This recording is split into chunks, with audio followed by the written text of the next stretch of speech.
here from Department of Corrections, law enforcement, of course, economic development, and basically every different wing of support that we can bring together. And want to introduce Atlas 46. They have a great announcement for us today. Brian Carver is the CEO of Atlas 46, and John Carver is the founder, and his father. So I'm going to let them do a little talk about what they're going to bring to the area. Okay. Thank you. So first off, I'd like to thank everybody for this opportunity. My father and my grandmother started sewing a long time ago, and really has built something from my grandmother's basement into a large industry multiple times, and we want to continue that. And my father has been one of the best innovators and inspirations as a father that I know. He develops a great product still to this day, and a lot of our product line that you see, he still is firsthand in developing it. And we love that innovation about him, and without it, there would be no Atlas. We have a lot of people in this room that took a lot of big risk with Atlas to get it off of the ground. About 4 years ago, I would say roughly 4 years ago, it was just a few people in the shop. Keith Erickson, who's our VP of Design, he was one of the first people there. Ryan Avola, which is the finance guy, he was one of the first people there. And then Karen Shank, who's not with us right now, but she was one of the other original people. And they built it to now we have, over 100 employees, and we're growing at over 120% per year. We're selling all around the globe. So what we found is that even in Australia, Germany, across the globe, they want US made products of premium quality. And so that's what's been propelling our growth. And our biggest problem was labor. We couldn't find the labor to produce our goods in our current facility. So Bob Buda, and I'd like you to come up here with us.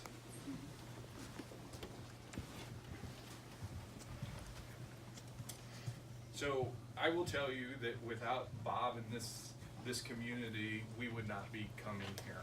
The dedication that they had for the community, the love that they had for this community, we saw the character of the community, we saw also. And we wanted to make a long-term investment into a community to potentially bring hundreds of jobs here long-term, from not only from manufacturing, but we're also want to work with the local colleges to get them involved with designing great products, being involved in customer service. We think all of that, we think this is the right community to grow with. So we had a choice. We could either get a bigger building at our current location or expand outside and open a second location. So we chose the second location, and that was because of Bob, the mayor, the committee. So we just want to thank everybody for all the hard work that they've done and welcoming us to this community. Bob, would you like to say a few things?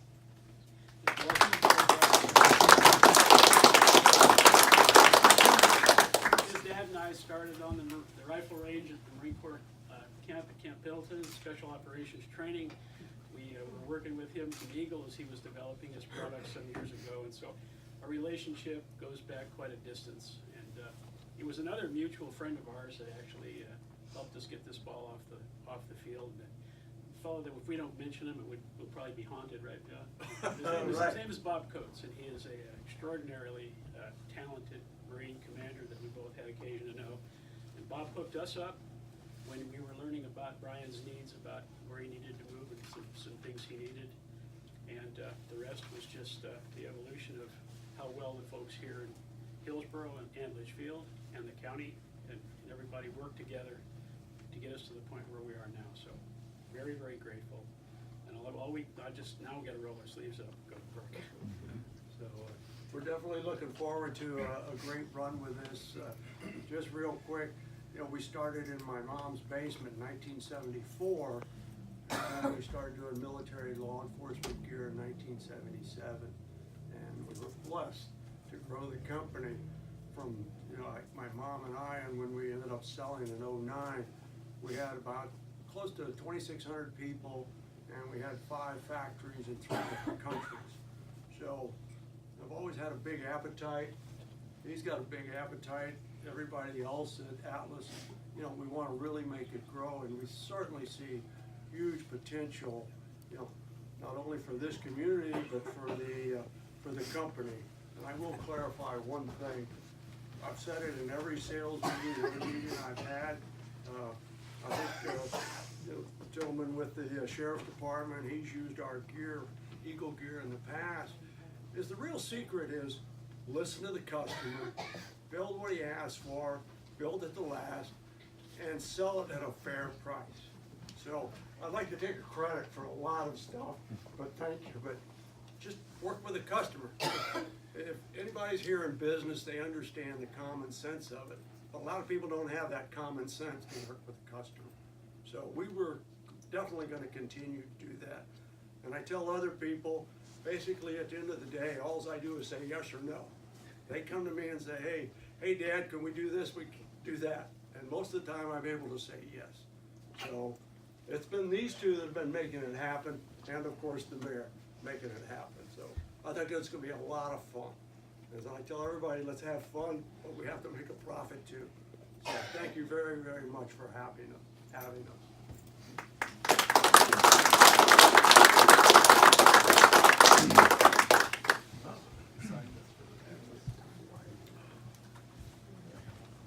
All right, we'll change signs here. Yeah, you're on that side.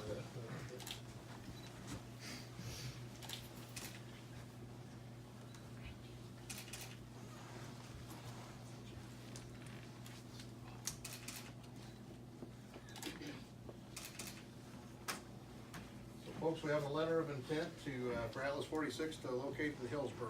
So I want to thank everyone that was mentioned, and there's a few people I'm sure we forgot to mention that were all involved, particularly the Montgomery County Growth Initiative. A lot of people there were involved with this also. So again, I want to thank everyone. I didn't know if the media had any questions for the folks here before we conclude the meeting. Time frame? What time frame you're working on?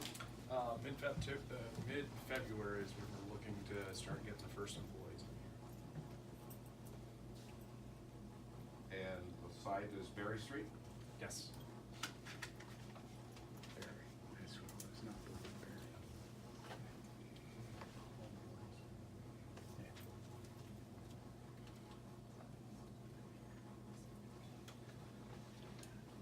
If you don't mind talking about the jobs that you anticipate creating.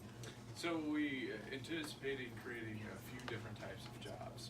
One of them obviously is the sewing manufacturer, which we're in dire need, but we also want to grow not just our sewing manufacturing side over here, but we also want to grow some of our design and marketing and customer service on this side too. So we want it to be able to be fully operated, and so we also want to work with some of the local college to make sure that we have a good pipeline of good candidates coming in. And for the area too, that we offer some of those jobs with design. We've talked with our VP of design, and he's very excited about bringing people here, teaching them how to design clothing, how to design gear bags, how to design all of our different products. And like he said, so if somebody walks through our doors who's here, that they can actually work with a designer on staff to maybe get something that they're looking to get made up that would help solve an issue. We're kind of a hybrid between a tailor shop and a mass manufacturer, and that's kind of how we look at it. And so we want to make sure that we bring those jobs here too. Any other questions from anybody? Thank you all for coming, and thank you, Atlas 46.